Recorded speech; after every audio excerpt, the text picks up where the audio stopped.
started now, I believe. So welcome everyone to the third NASEP workshop so far.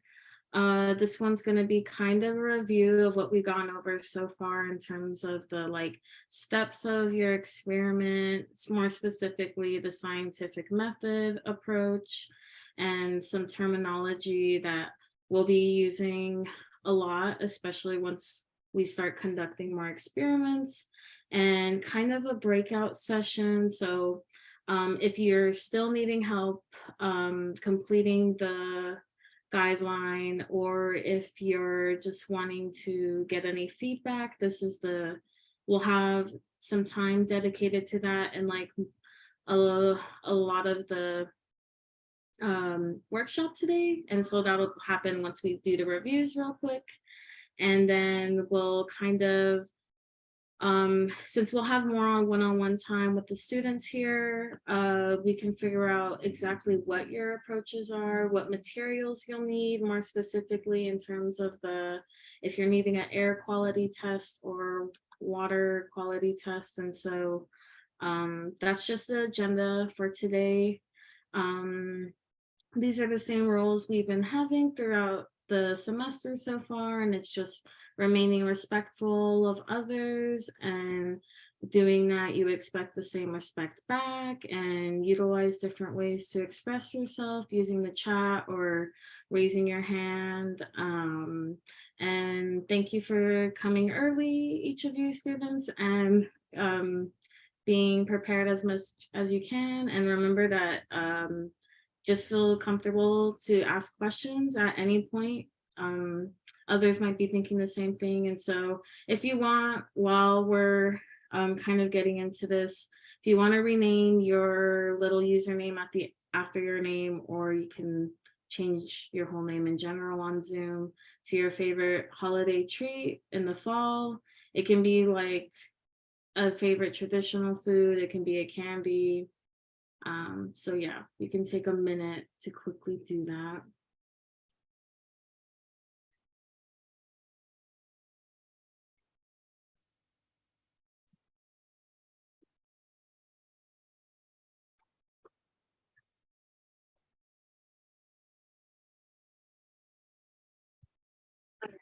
Pumpkin pie.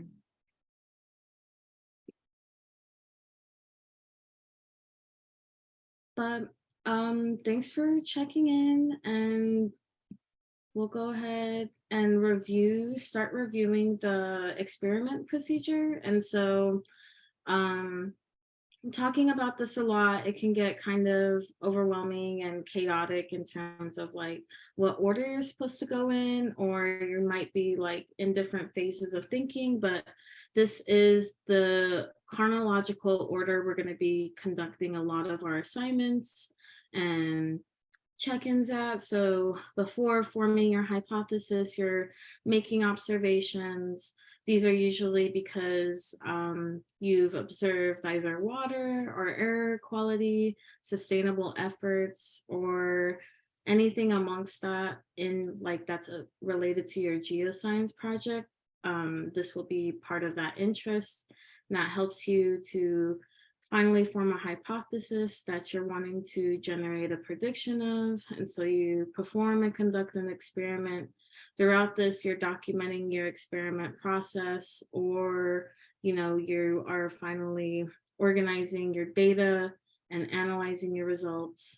And then once you collect out those results and analyze them, you draw the conclusion that then answers your hypothesis question. Whether that's true or not, you report the results, and the cycle, like we've talked about before, can just go on in terms of different variables that happen throughout your procedure. These are some of the vocabs we had gone over last time in the data dictionary portion.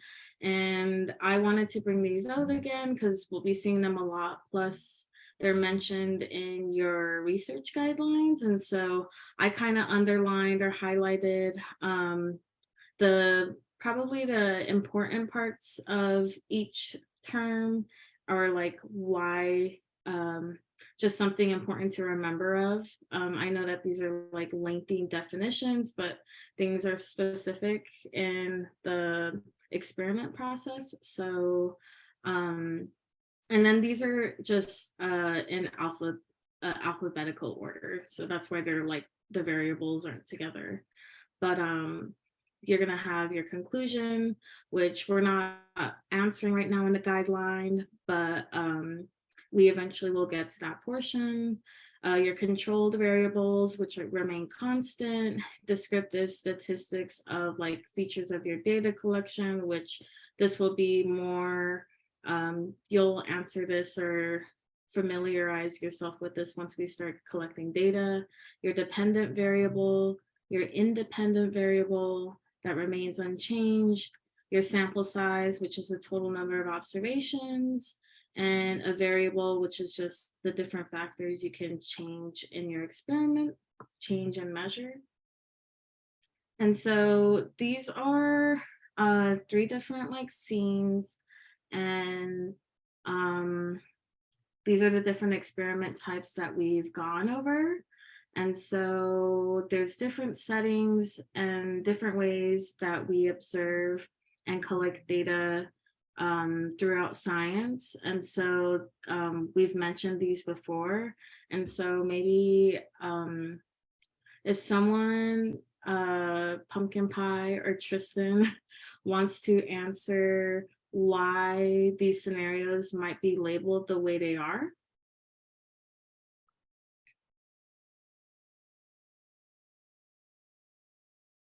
And so, okay, yeah, go ahead, Tristan. I saw your mic come off. I was just gonna say controlled, obviously, because it's in an environment that you can set very specific variables and control like all the things that don't apply to your research, I guess, so that it don't interfere. Yeah, that's a really good point. Is outside environment, like if you look on the right here, like this little image is supposed to like replicate the wind influence. And so like if you're in a sheltered like home or walled like isolated area, like a lab basically, it doesn't have to be like that either. It could be a shed like this where you conduct something, but yeah, you're able to control a lot more of the factors that can influence your experiment, and you can control more of those variables. So Pumpkin Pie or Genevieve, do you, and you can mention this in the chat too, but what do you think is the difference between a natural experiment type and then the field experiment type? Because they both can remain outdoors or, you know, not inside necessarily, but there's a difference between the two. I think that the natural one is like you like observe, like you don't change anything in that environment, you just observe it. And then the field is more of like you do something and also observe, but there's other factors into it, unlike the controlled, because the controlled like you control all the factors, but I feel like in field you do something and then you like observe how it affects like the environment, while natural is like you just observe like the natural environment without making any changes to it. Yeah, you're correct. Thank you both. You guys know how to distinct the difference between each one, it seems like, and that's really great. And you're right, the natural, you're just observing and you're not altercating with anything. Field, you're able, and this is what I was trying to come off, like say people want to work with a plant experiment type, and so you can altercate the soil in some way. That's different from a natural experiment type, just because, yeah, you're altercating or you're changing a variable. So that's awesome. Another little thing I wanted to bring up, I know that Tristan might not have been on this trip. I can't remember if he participated in this summer portion, but there's a Biosphere 2 out here in Southern Arizona. I can't remember exactly where, but at some point it was really big, and especially for research in the United States, because what they wanted to do basically was a group of scientists, you can see over here in the red suits, they were selected to live, I don't know how many days, 90 days or like 6 months, which is a pretty long time to be in an enclosed environment like this. And so they try to, if you look on the bottom image here, you can see this whole wall that separates them inside from the public. And so they lived in here for I don't know how many days and months, only obtaining like uh, produce and agriculture from what they grew inside, and try to, also do different experiments in this. And so it was kind of, I guess, unsuccessful in the end. I think at some point, there's a whole documentary about it. It's super interesting, but this is just an example of how something can, um, I guess you can stimulate a lot of situations. And so that can happen at like a scale like this and even larger. But this is kind of a cool thing that some of y'all might be familiar with, just because I know NASEP went over there. And Yeah, yeah. I'll just say that like now they utilize it as like a large kind of place where there are some controlled environments. So they've got a lot of factors that they're able to kind of control within the biosphere, whether that be rainfall, and that can vary between like a space such as the desert or savanna space and the rainforest space. They can kind of change the amount of rainfall that is occurring there. And then they're also able to regulate, of course, the temperatures as well. So it becomes a really interesting space to kind of have a large environment where you can kind of still kind of do some controlled research as well.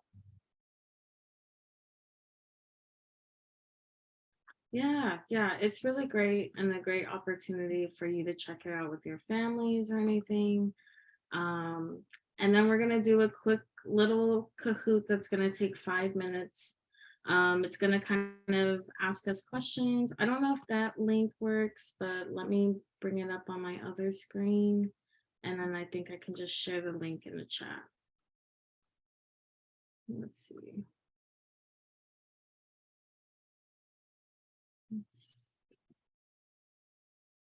But Tristan, Genevieve, are y'all able to access Kahoot, both of you? I am. Yeah, I am. Okay. I think you're able to scan this QR code or use the game.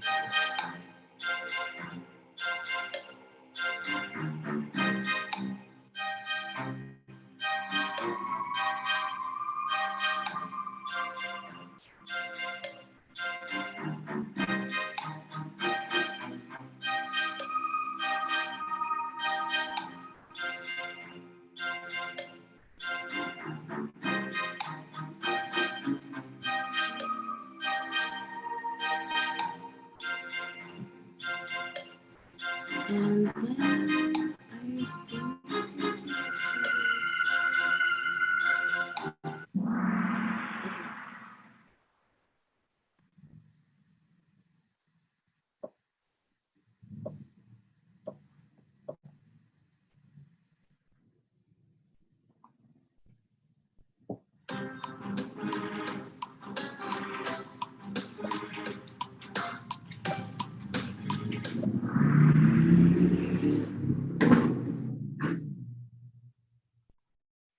Yeah, and that one's kind of debatable. I mean, all of those apply to data collection, but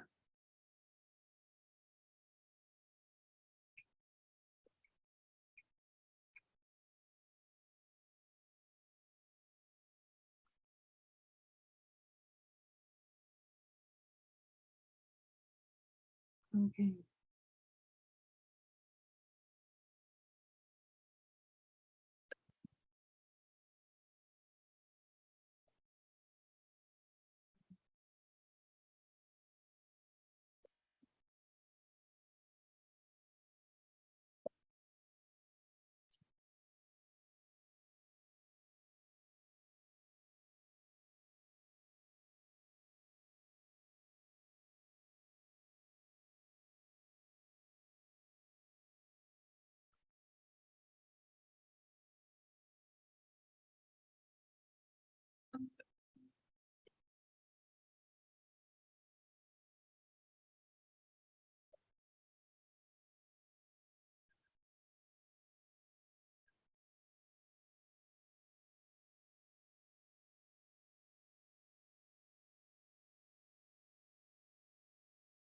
Awesome.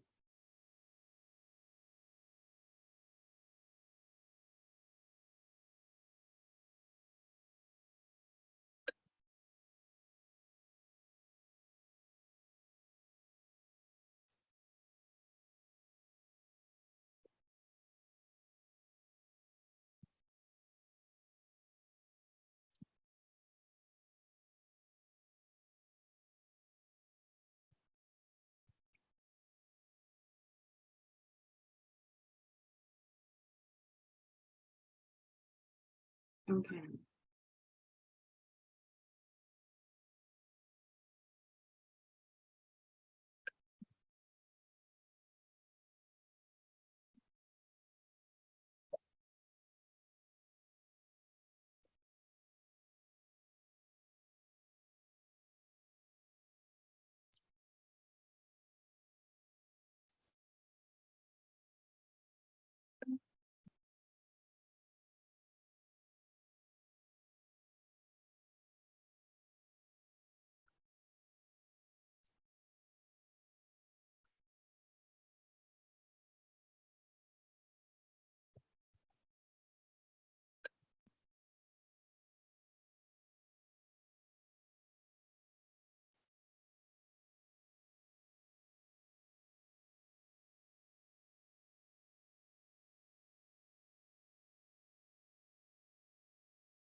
Awesome.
Okay, last two.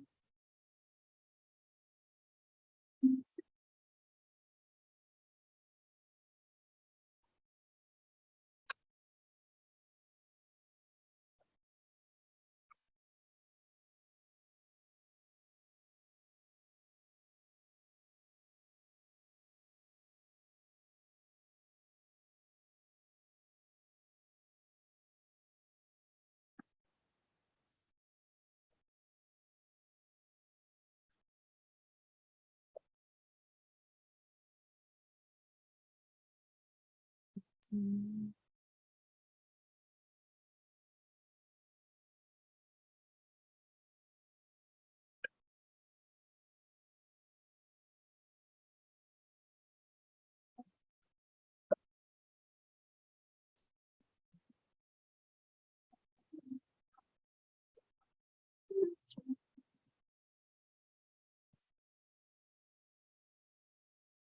Yay.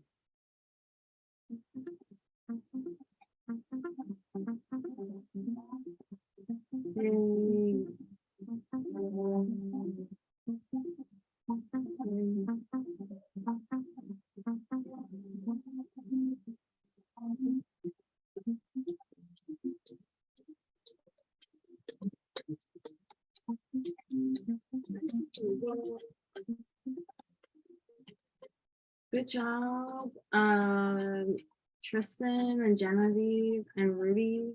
Hopefully those questions kind of poked at your brain in the way of like each of these steps are pretty different, even when you're thinking it's pretty similar or it's like very close together in like materials and such. That's the important part of like this coming up with a good report and like a good presentation, a good geoscience assignment. So I think y'all were getting it pretty well. So good job. Let's go ahead and move this one. Get back to the presentation. Let's see.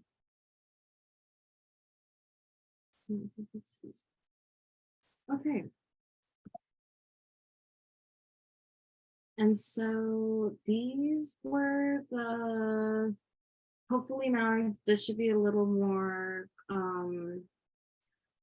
clearer on like the why these why the difference between these steps is so important and for you to list them in your guideline. And so these were each of the portions that were kind of, I mean, I just wanted you to fill out before you start to conduct different experiments and collect data. And so it was to have your hypothesis and experiment purpose questions completed. And so then you can start to list your materials, and then your variables and your experiments, your total sample size you wish to conduct or wish to collect, and then the different methods and procedures. And those, of course, should be documented once you're conducting your experiments. And so in case you're still in a little, give me 1 second. If you still need tools or like any assistance with finding research or data, we're gonna have time today to discuss that, but we're also, I just want you to keep these in mind.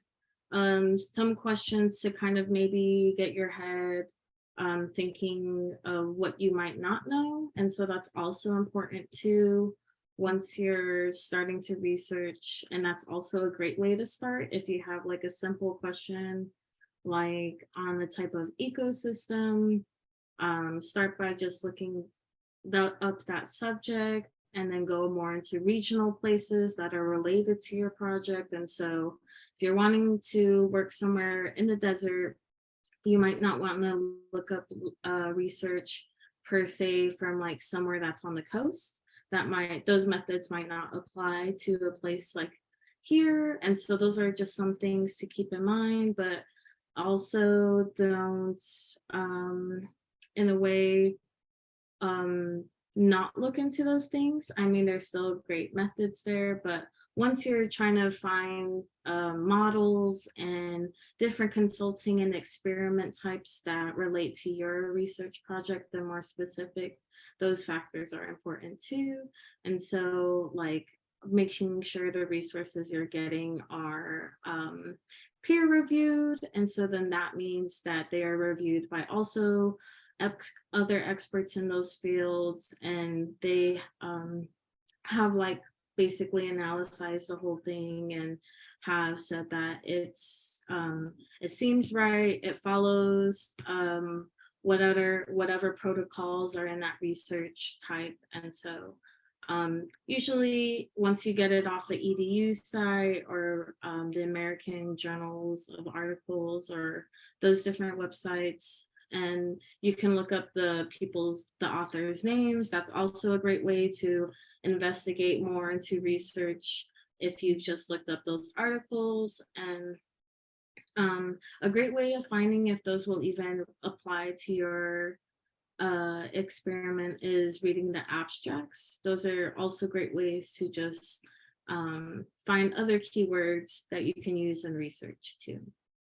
And so Tristan or Genevieve, are any of you interested or going to be using the water quality or air quality tests in either of your geoscience experiments? You can give me a thumbs up or say it. Yeah, I was thinking I might need a water quality testing kit.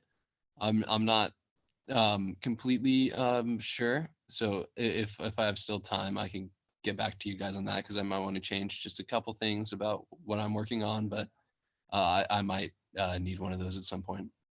Yeah, sure. And I think it's great that even if you want to, we can still, so we want you all to have these by, I can't guarantee they'll be at your doors like the first week of November, but we want to let you have it in the beginning of November so that you have some of the month plus that Thanksgiving weekend in case you want to compare results to at home. I know that, or wherever you're spending those holidays, or it just gives you time to collect different data spots. But in whatever you do, or it just gives you time. But we want to have these, we want to order them and then ship them out to whoever, or Genevieve, you can even come pick them up. But yeah, so I mean, if you're still thinking of the water quality, we can still get them to you, even if you do happen to change your mind, just so that in case you don't, you just still have them and can use them. But sounds good. Genevieve, were you thinking of using water or air quality? Honestly, I'm not sure because I'm not sure that my project will need a water quality test because me and Luxana are working on this, like are gonna be partners because I asked Carol and she said that was fine, but our project is more of like research based, so I'm not sure like what experiment we're gonna like use for it yet, so I don't know yet. Okay, yeah. And so I just wanted to show the options to y'all. And so, and then these links will be available too for y'all to check out. They kind of test different for different minerals and different contaminants, I think. Your bacteria, lead, nitrate, chlorine tests or pH level test, and copper and iron. There's like this whole video on how to collect it. I think it's like, I don't know how long. It's like about 57 seconds. But To carry out the lead pesticide test, remove the test vial, dropper pipette, and 2 test strips from the package. Using the pipette, place exactly 2 pipettes full of water into the test vial. Pero you can hear it, but you can't see the video for some reason. oh, really? Okay. Yeah, sorry. That was okay. You may have to do stop share possibly, and then reselect the window that you're sharing, maybe. Yeah, I think, oh, okay, let's see. And it's also very loud. I don't know if it's because my volume's loud or if the video is loud. Yeah, let me see if I turned it down. And that's better. I can see it now. Okay. To carry out the lead pesticide test, remove the test vial, dropper pipette, and 2 test strips from the package. Using the pipette, place exactly 2 pipettes full of water into the test vial. To use the pipette, squeeze the top bulb tightly. Insert the pipette into the water sample, release the bulb, and lift the dropper from the water sample. To release water from the pipette, hold the pipette over the vial and squeeze the top bulb. This will need to be done twice to complete the lead and pesticide test. Swirl the vial gently for a few seconds before placing it back down on a flat surface. Place both test strips into the test vial with the arrows pointing down. To read the results, remove the strips from the vial and place them on a flat surface with the arrows pointing left. Refer to the instruction leaflet to interpret the results. Yeah, so that's just, so it can be as simple as that. We just have to order them and ship them to y'all. And it might have to be a different address than what you provided us. So we'll be getting in contact, or Kara wanted me to get a number of students today of like if you needed a water quality test. So Tristan, I think just or Tristan and Genevieve, we'll talk more about your projects, but if we find out or come to conclusion that water quality test is something you might use, we'll just get that information right away. Yeah, so that was the only thing. This is let's go back to this, which is the air quality test. And so I have not used something like this before, but it basically can attach to different equipment and it sends data to your phone. People attach it on their backpacks, on themselves. And so there's different ways you can use this tracker to track air quality data. And so we can share these links to you too. That was just the, okay, I paused it again. But yeah, if there's any questions on those specific types, we can help you look into them. But as of now, so we're gonna kind of let each of you walk through the research guideline. And so I'm gonna pause it real quick so I can open it again, but just so that students can kind of look at the steps of the guideline and how you want to fill those out.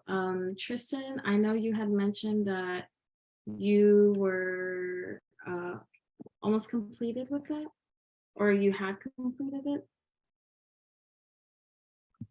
Yeah, almost. I remember some of the stuff from the last time. Sorry, I missed the one last week, but I remembered some of the stuff from last time. So I had hypothesis all sketched out, but I just I haven't put it down in probably like the formal way that would be easiest to send it into. So I'll get that done tonight, and then I can send that in.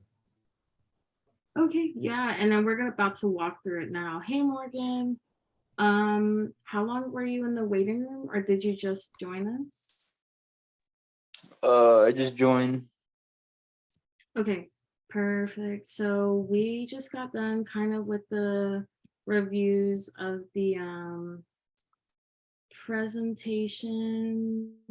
You're gonna see yourselves, but so we went over the experiment procedure, the vocab we had gone over last week, and then the 3 different experiment types, so natural, controlled, and field. And we're about to go through the actual guideline. And so do you know as of now, Morgan, if you will be needing water quality tests or air quality tests for your experiment? And it's okay if you're not sure yet, but Yeah. you will be needing them? Yeah. Okay, nice. So before the end of the session, if you could email or some point in the chat, well, however you're comfortable, even on the Slack app, sending your current mailing address.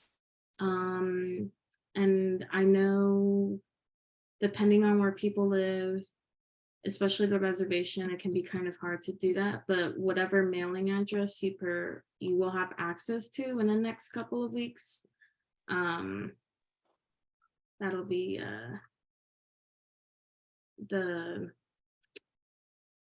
what we will need for us to get you your tests by the beginning of November so that you can conduct your data collection throughout that month before the first draft is due. But yeah.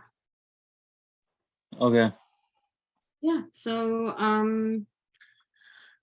this is what the guideline looks like.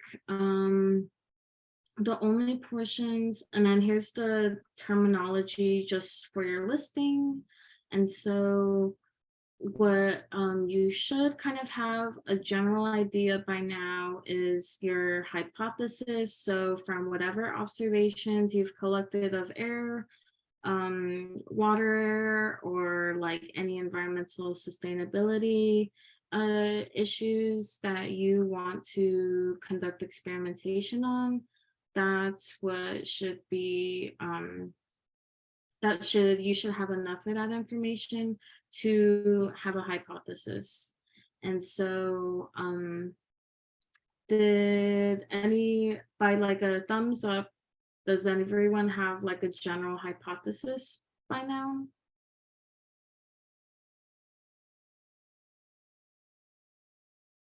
Okay. So Tristan has one. Genevieve, are you and your sister still finalizing that? Or do you have Uh, a go- So I don't know how to put a thumbs up, but like just in the chat or like on Oh the yeah, mic. sorry. I guess the chat lets you do that, but I mean, up to you. Or Yeah, but for the hypothesis, we have like a general idea, but we haven't like we've written like a hypothesis, but it's not very good. It's like a general idea. It's not. I'm not sure if it's like for like a good formatted one, you know?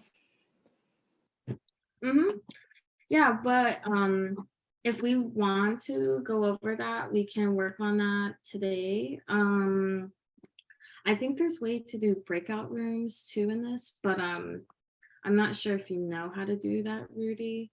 But Morgan, did you happen to have a hypothesis now or still thinking of it? I'm still thinking of it. Okay. But okay, so you wanted to use water quality or air testing kits, so you kind of know that that's the focus you want to use your experiment on. Yeah. Okay. Okay. Um, and so I think an important thing is when you guys are finalizing your project hypothesis, you want to make sure it's like a testable statement. And so kind of what the example from the Kahoot was like, what's a good hypothesis? And it was like, what's the best iPhone? Like what iPhone has like the best camera? Or like how can you test like that quote unquote term best? So it takes I think what it takes is like unraveling that specific like question you want to test something like how does the water like why is the water quality on the Navajo Nation like bad? And some people might think of their research question in that terms, but when you unravel the term bad, that can be affiliated with like bad water quality in terms of like there might be uranium contamination, contaminants from other hazards, and um, other factors into like what happens on Navajo land. And so that can be unpacked into like um, what contaminants are affecting water quality on Navajo Nation. And so that can be a better, more clear hypothesis. And so Tristan, did you want to maybe share your hypothesis you're thinking of so far? Yeah, I was inspired by a project that my tribe's doing right now with the I forget the name of the river, but they're on a river and it kind of floods a lot and kind of is taking away a lot of the land. So they were going to try and um, also there's a lot of pollution and some pollutants getting in. So they were going to solve both problems. They were going to try and make a artificial marsh kind of out of kind of rods and other materials to see if they could kind of do both at the same time, kind of slow the um, expansion of the river, as well as see if it improved the water quality. So I thought I might be able to conduct a small experiment of some sort, kind of modeling that, see if it does help. So that's kind of the idea I've been working with right now. Yeah, So, and oh, go ahead, Ruby. oh, so Tristan, so they think that the marsh will kind of help the water quality. Is that correct? The artificial marsh. Yeah, artificial marsh that they're constructing. Yeah. Okay, cool. Interesting. Yeah. And see that's so your issue is like finding out ways to maybe not let or finding out why those pollutants are, or are you finding out wanting to test the like success level of marshes or finding out Yeah, that's kind of I wanted to see how successful it would be because it hasn't really been built there yet. So I wanted to see if I could run a smaller experiment and see if it has as much promise as they're maybe thinking, or if it might not be as great, or something along those lines. Oh, okay. Yeah. I definitely And might have to change it with, like, if it might be too difficult, I might need to reduce the scale of what I'm doing or change it a little bit so that it's more feasible for me. But that's just kind of what I'm working with right now. yeah, and that's something too to keep in mind is these experiments can always be built upon. And like a lot of other things, there can always be room for improvement. And it might not necessarily be within the year you guys are completing the program, but even after, once you guys have your project in the end, there will be time to still conduct it at a different scale or have different variables you might have access to, maybe in like different levels of education or something. So I think that's great. It's like having already a model, like you talked about, there's some type of possible solution to a challenge and figuring out ways of if that's even going to be possible or what are the rates of that being successful. That's a great way to test something. Genevieve, did you could I ask what you and your sister like were interested in so far? Kind of like what Tristan said, what is inspiring you so far for the geoscience?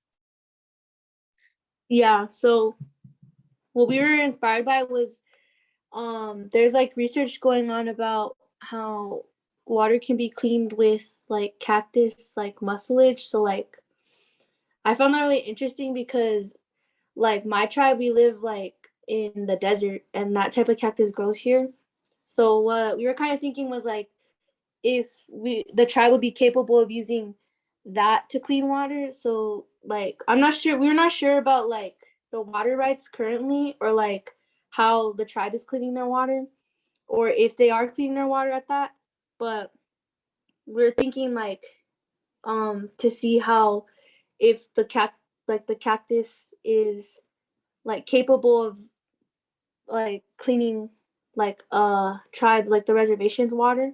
Like I don't know. That's the kind of what we're thinking like if it would be an effective solution, I guess.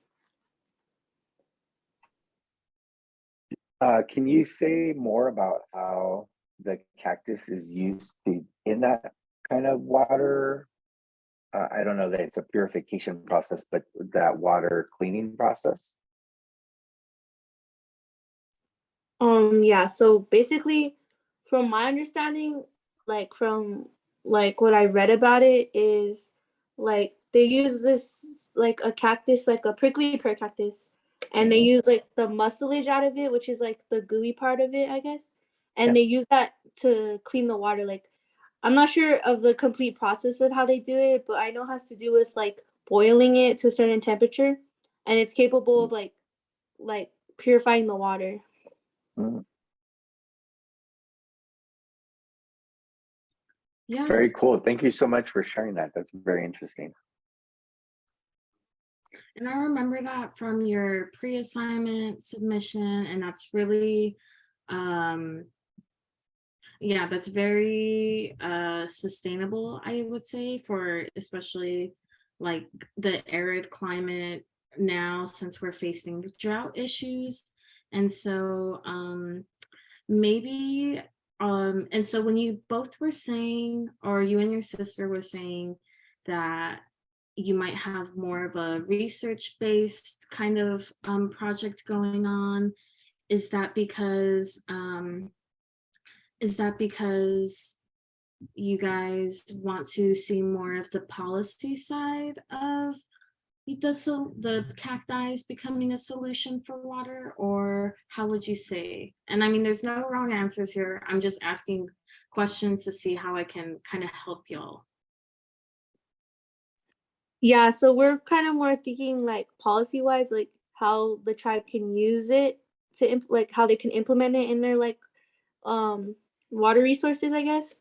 So, because I'm not like 100% sure that we could like effectively test like how the cactus cleans water, because I don't think realistically we have the resources for it. But like I wanted to go more in depth about like exactly how the tribe can use it, like for their water, I guess. That's kind of like what I was leaning towards more. That's kind of what me and Luxana were thinking. Yeah, and so I think there's definitely a way to form a research question in like, well, I mean, I would say that's like more of a like social science question of like, why is this, how can this be applied? Especially like what we talked about Tristan, like his thing is figuring out finding out the success rate or the um of like a project that can help an issue. You would be wondering why, oh, what current resources in terms of like like policies does your tribe have in place that this can be implemented in that way. And so you might find different things of like, oh, well, there's this flow of like leadership that it would have to go under. And so like you would have to look at those reasons, probably maybe even like different historical like native plants in your area and see like how those can be factored into people wanting to use the cacti plant as a filtration component for their water. But if that makes sense, Genevieve, like you can still formulate that hypothesis and we might be able to, hopefully we can even work together more before this ends, but that's just something that, yeah, can definitely still be used.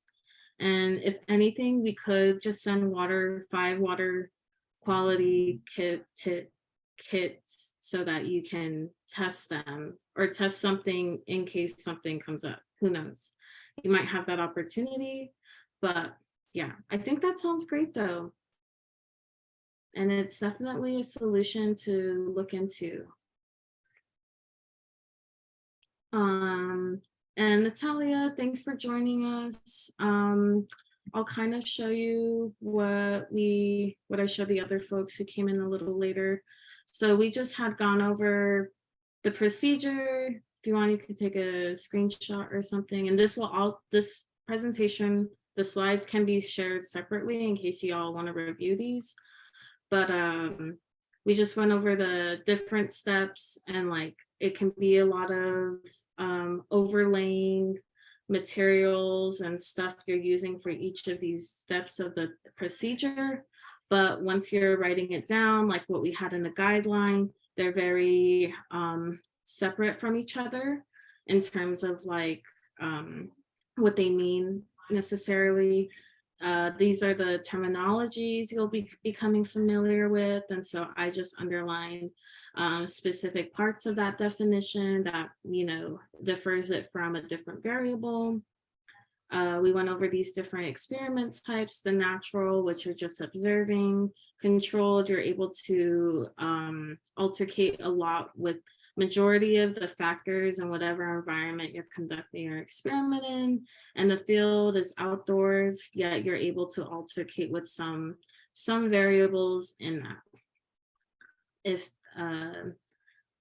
And once we're just kind of going over the research guidelines, there's going to be different tools, or there's going to be these specific materials we can get to you to whatever your current shipping address you have right now. Water quality test, air quality test. And so let me actually share these in the chat so y'all can check them out.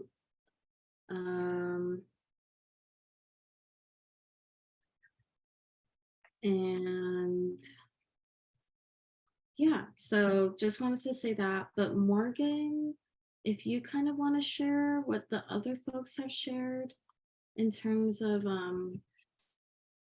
the like what's inspiring you so far or interesting to you in terms of what you're leaning towards for your geoscience hypothesis or what you're curious about testing right now.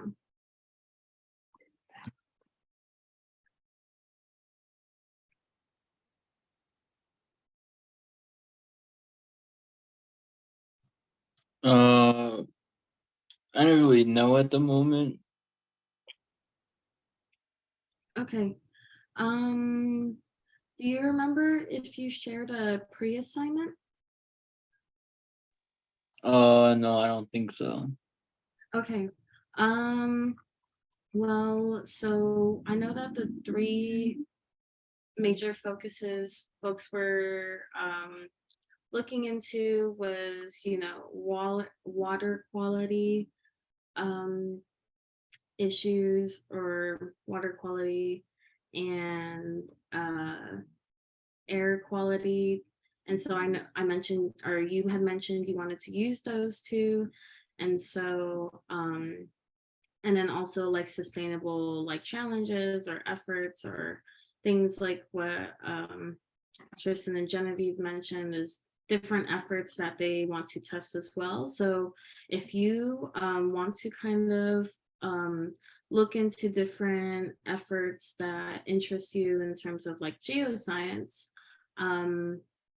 and maybe you want to look into what efforts and models or even experiments people are conducting themselves, you can kind of look, or you'll be thinking of stuff when you look into those things. So write those questions down and see the theme between your questions of like what makes you curious about how that's working or how it can work in your area.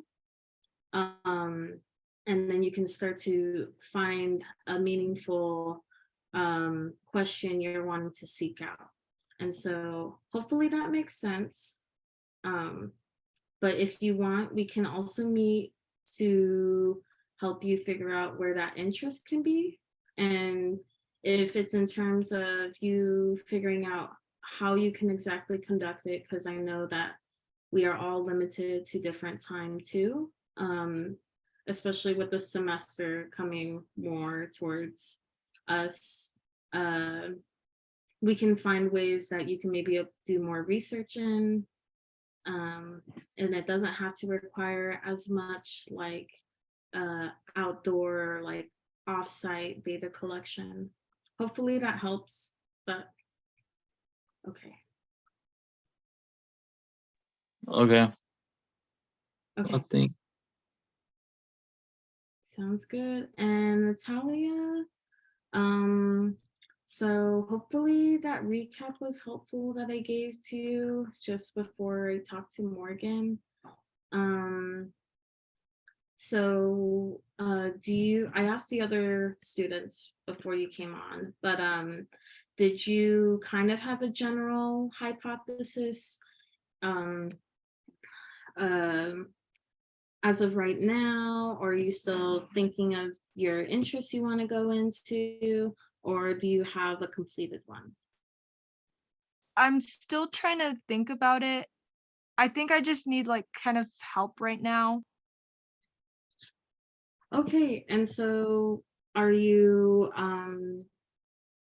do you know what your hypothesis is going to be on? I've kind of asked each of the students to say, it's kind of another like short snippet of your pre-assignment, but like what inspired you, what is inspiring you so far for your hypothesis, and like what it is something you have a question about it, or like, or what's what's inspiring you, sorry, for your geoscience assignment, and like what is something you have a question about it, which can be your hypothesis.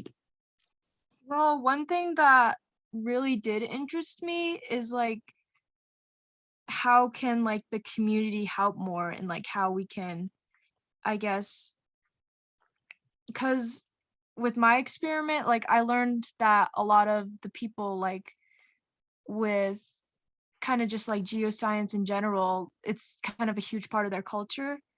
And like one thing I was wondering is that like as a community, is there some way that we can like advertise more eco-friendly ways and stuff to like protect our land and something like that? kind of want something with community, I guess you could say.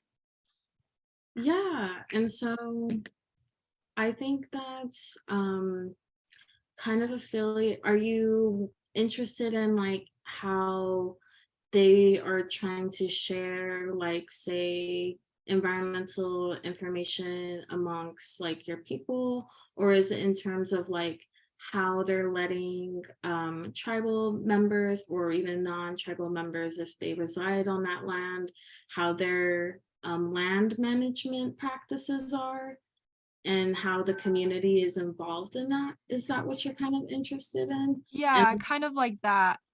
okay, It's just kind of like just protection, like what are better ways to like protect our land, but also like tell it to other people, like advertise it in a way, I guess you could say.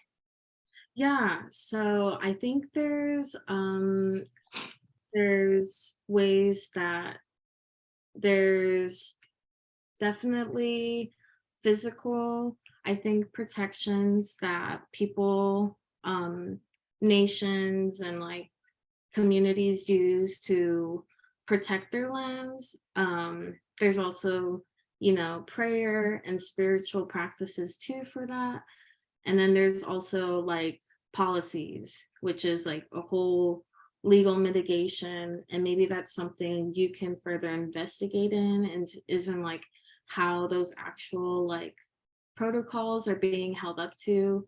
Maybe that can be a way for you to, and for you to collect, uh, for you to collect, I guess, data, which is like, Maybe like surveys, yeah, because I I was, feel that every day I go outside, I just see like so much trash, and I wish people could realize how much that's actually damaging the environment and Mhm. like what we can do to like fix this.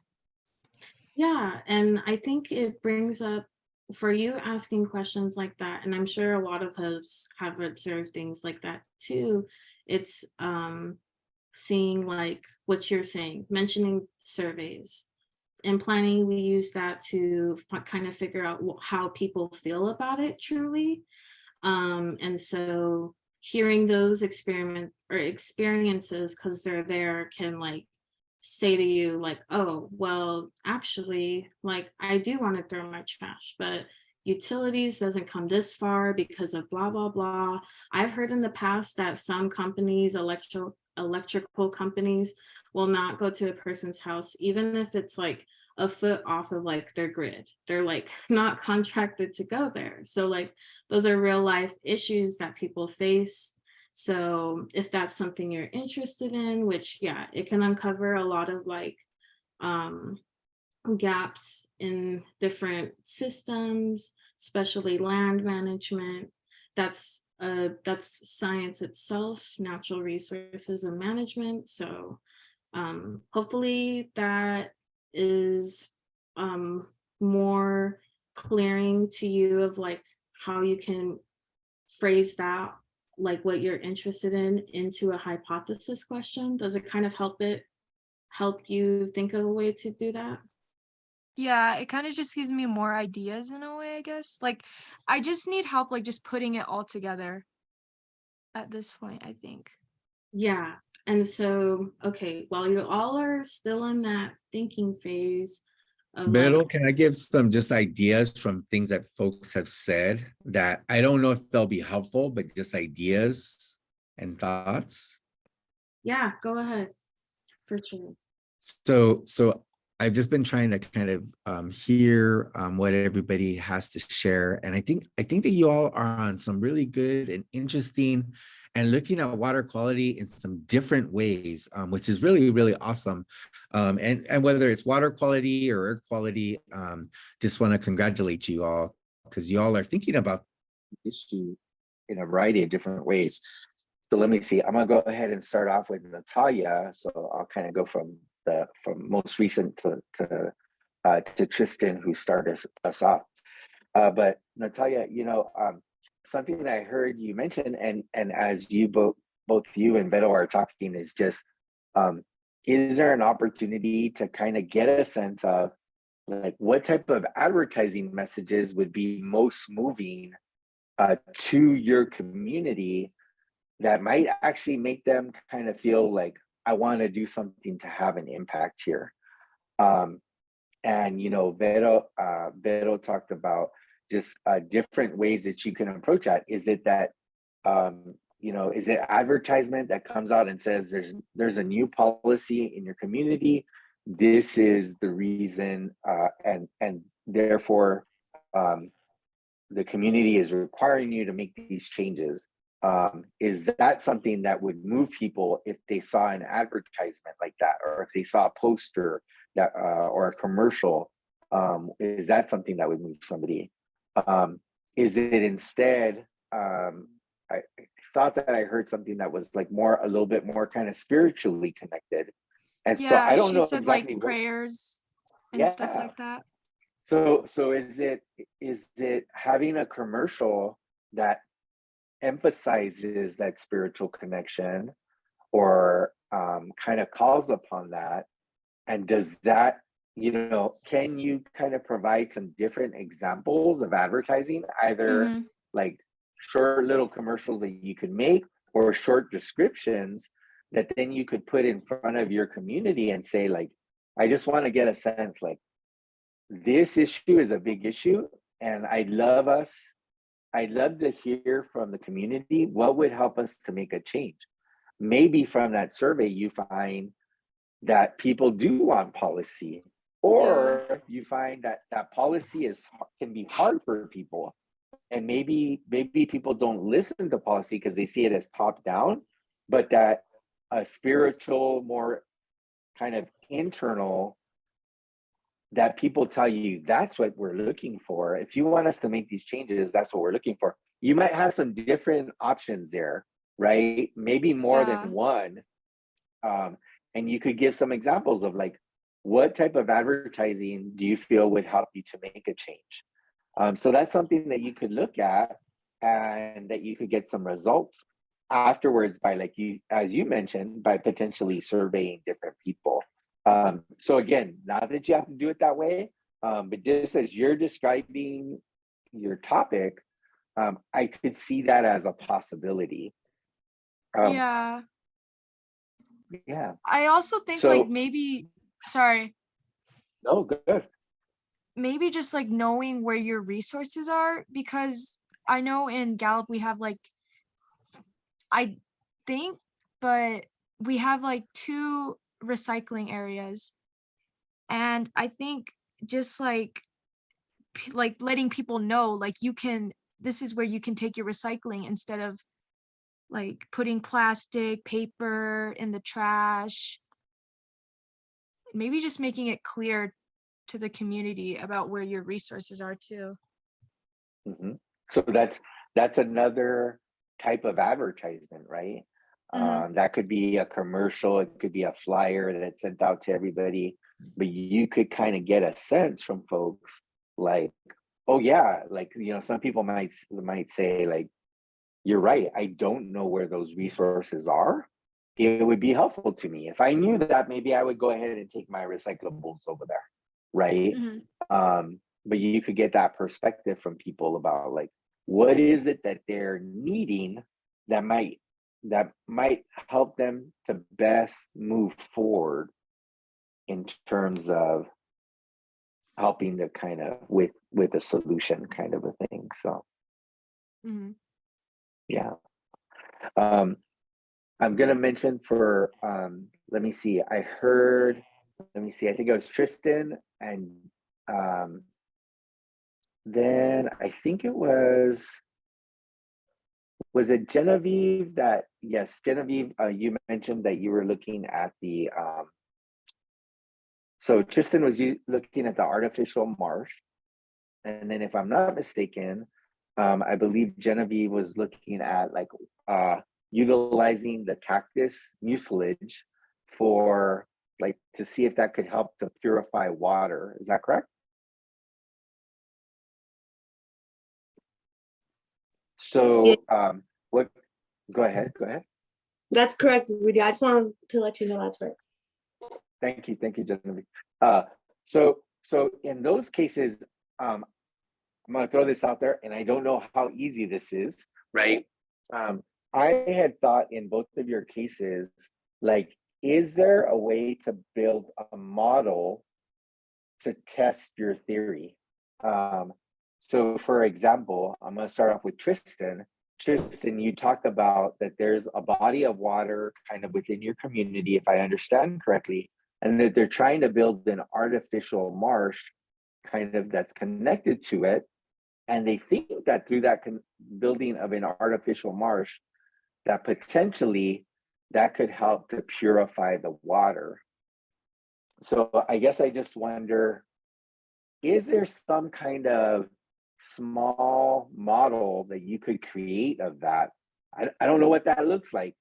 That model could be, is it that you've got like a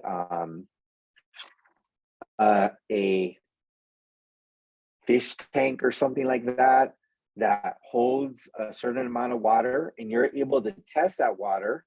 Maybe it's from the local lake, and that gives you a sense of like, well, just if I test the lake water, here's the pollutants I'm seeing in the lake. Now, if I can create, and I don't know how you do this, I have no idea, some small little offset that is kind of this artificial marsh.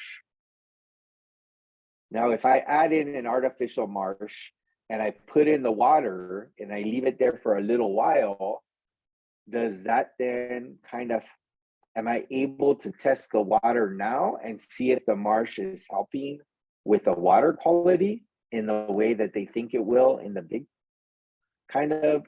body of water? So you might be able to try to create a model that simulates what they think is going to happen with this artificial marsh and with the body of water that you're looking at. It's a possibility. Again, I don't know how easy that is. Here I am, saying create a small lake in a fishing tank. Oh yeah, Rudy, yeah, you create a small lake in a fishing tank. It may not be possible, but just trying to figure out, like, can you model that in some way, shape, or form? Is there, in your mind, there might be some way that works really easy.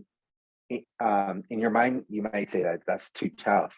And in the same way, I was thinking the same thing also for Genevieve. So you could get kind of water sources, right, where you pre-test the water source and you say, I'm going to check to see how polluted the water is, or what pollutants are in this water source. Now I'm going to find some way to have that water pass through the cactus mucilage. I'm going to find some way to make sure that it's passing through, maybe dripping through the cactus mucilage. Now, as it comes out on the other side, I'm going to test for those same contaminants and see, is there a difference now? And maybe you're looking at different water sources. I don't know, but so in both of your scenarios, I just wondered, could you create some type of model that would show that, like, both this marsh and also the cactus mucilage, that in some way, shape, or form, it's helping to, can you create a smaller model that then shows that in this smaller model, it does help or it doesn't help? And again, there could be lots of reasons for it. It's just an experiment. You're doing an experiment. People might come back and they might say, well, you created this body of water and this marsh that you created is nothing like ours. Well, that's okay. Because to some extent, then you're putting out this experiment and you're giving one result, and you're asking people, like, if you think that this could be done better, come, I'm going to share with you my model. And then if you want to come and do a better model, that's fine. That's what studies are all about. Here at the University of Arizona, It's never that like we've solved an issue. It's always, can we find a better solution to an issue? Oh, COVID's getting better, but can we do even better than that? Can we find better solutions? Can we find more affordable solutions, more sustainable solutions? So just as both of you were talking about yours, I almost felt like there might be the possibility of kind of the creation of some type of model. I don't know if that's easy. I don't know if it's hard. It's really easy for me to sit here and say like, oh yeah, just create a model. So it may not be something that you feel might work, but I just throw it out there as potential ideas. And to me, I'm excited about all three of these ideas. And then with Morgan, can you remind me what area, where you live in the state? Or I think you're in the state. I know we have some out of state students. My apologies.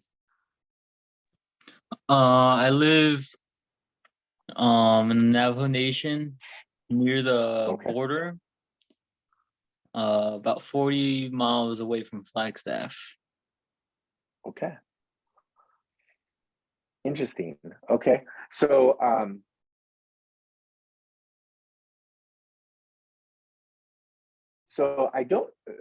I know, Morgan, that with yours, kind of it's undefined right now. I know that you were saying like I want to look at water quality and I will want to look at air quality.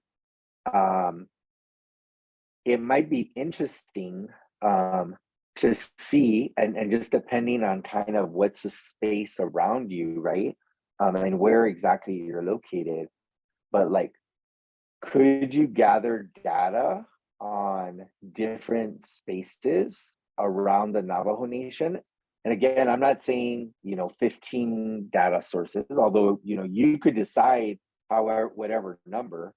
But initially, like in my mind, I say maybe a smaller experiment might be 3 to 5 places where you would look at, I want to look at the air quality and I want to gather some data about air quality. I'm going to gather it at the same time, on the same days, possibly, or finding some way to do that, because that's not exactly easy either.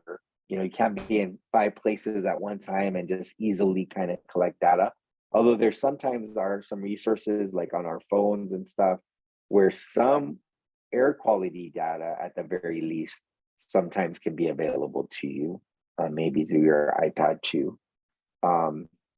But just I think this notion of potentially looking at water quality and air quality in different spaces around the Navajo Nation. And I know the Navajo Nation is huge. So again, you somewhat have to limit where you can do that. But just some thoughts that are coming to mind. And Morgan, for yours, it's there's still some openness there.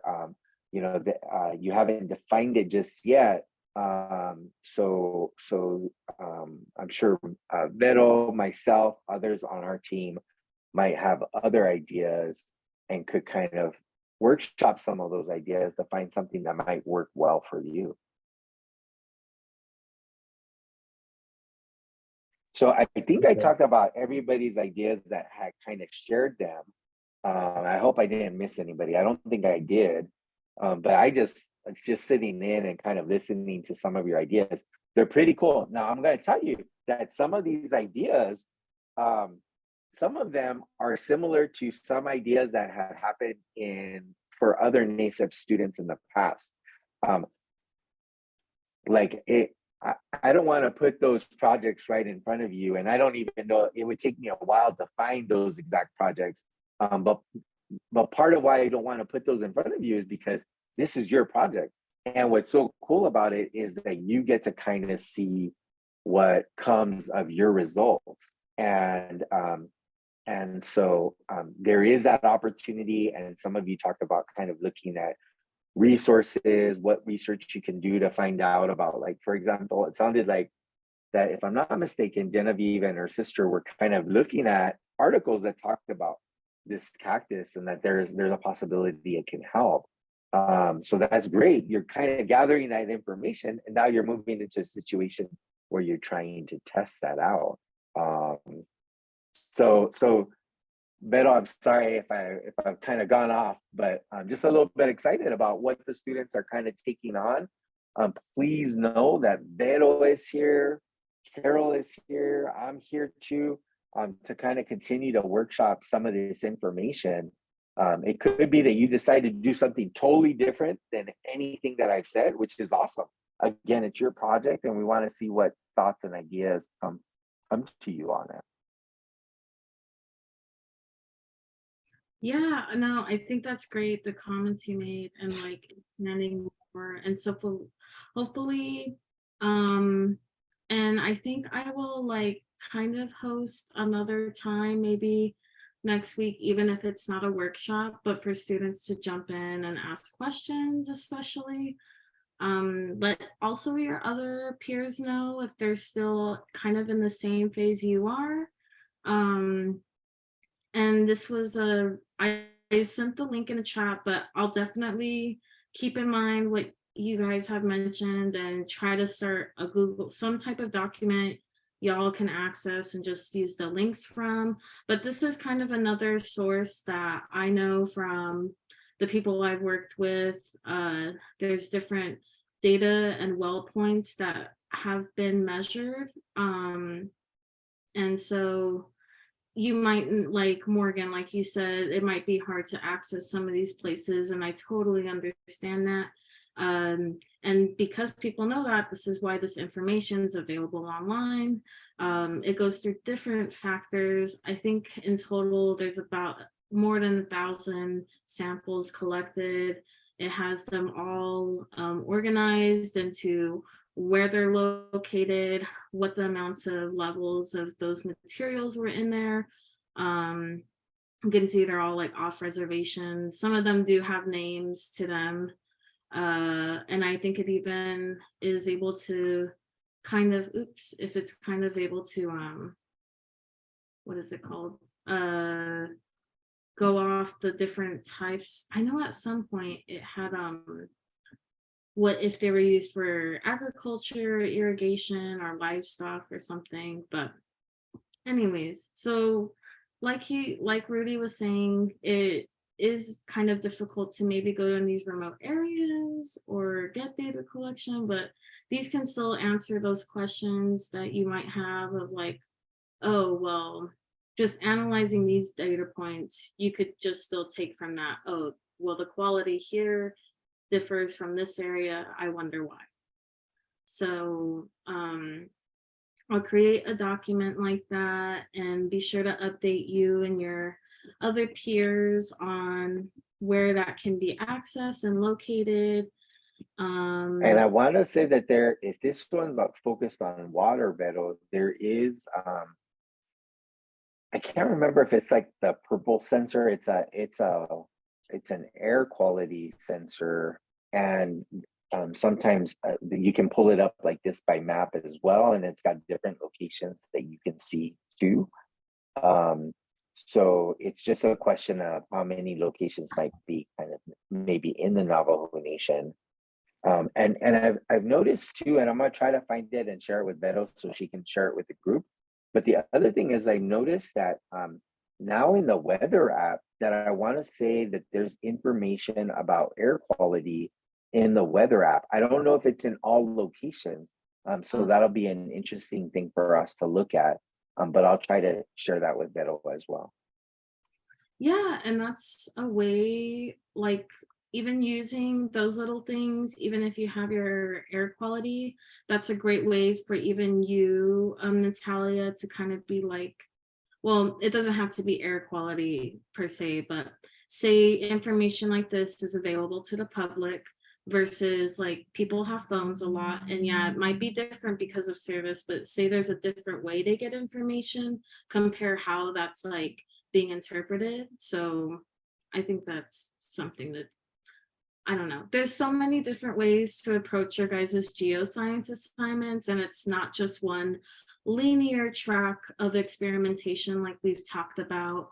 And you'll even come to find out in your experiments, there's different setbacks on things, but yeah, just delving into this, I had to like really find the QR code for the, or not QR code, link for this. So even me typing in like Navajo water well data, this wouldn't come up. So I will be sure to connect more with others. But yeah, if y'all are having questions, even like what you just asked me today, email me, especially if you just, if it, you can't seem to, if you're stuck, that's the word. There's writers and artists like those, they have phases like that. And this is like a hard question to finalize, especially. So email me, email Carol.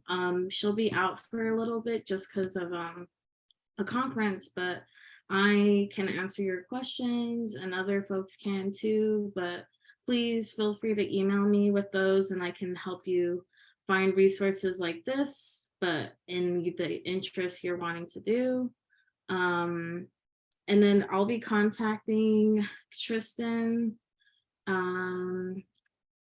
Well, those who attended, I think we should be getting, we want to finalize who needs what test by probably next week so that when we order them, we know where to mail them to. So if you can message me on the Slack or email it to me too, please email your current mailing shipping address and I'll be sure to remind the Slack group, but so that when Carol orders them, we order enough amount, even if you just don't quite know yet. I think it's best that we, even if you think your thing might be on air water, it's just good to have those so that you have them, because you're, oh, let me go to the finishing end of the PowerPoint, sorry. So what I was just gonna mention in the chat, I put two pictures. I looked right now on the weather app on my phone. And again, I don't know if all weather apps have this, so you might have to find the ones that do, but I pulled up Tucson and I pulled up Window Rock, and in the two pictures in the chat, you'll be able to see that there's different air qualities that are mentioned. I think that they're different. Let me double check here. In Tucson, they it mentions, come on, let me see this. In Tucson, it mentions that the air quality is good. It's got a score of 50 right now. And then in Window Rock, it also has a score of good, but it's a 39. And it says that it's similar to what it was yesterday at this time. And it says the same thing for Tucson, but that might even be a way to be able to look at different points and try to find the air quality at the same time, if that makes sense. But yeah, you're able to see that there's some slight differences there in the air quality. I think during the summer when we were doing the program, I noticed it in my app, and I was like, huh, this is interesting that the air quality is now in there. So just something that could be looked at. Oh yeah, no, I think that's kind of, yeah, we can use our devices to collect data, and yeah, so that's also, I think, a good tool. It is the weather app, so hopefully I think it should be reliable. For our next goals, keep in mind these are the local science fair deadlines or dates as of now.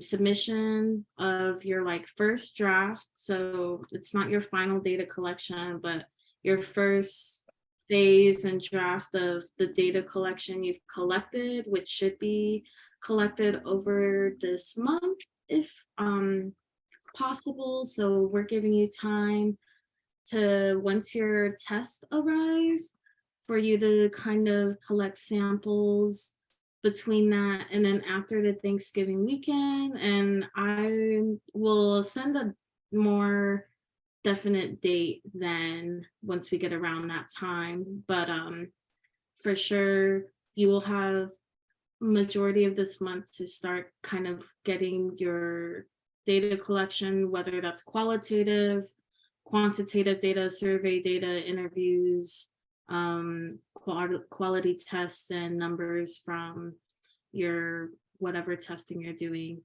and that'll be due then.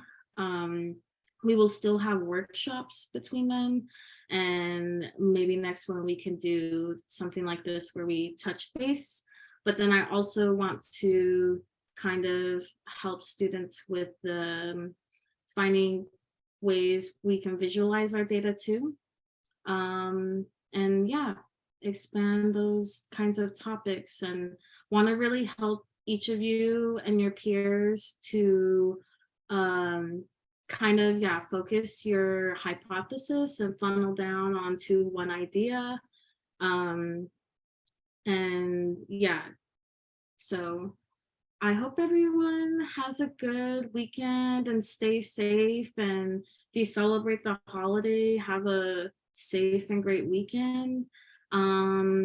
Is there any questions? Pero, Yeah.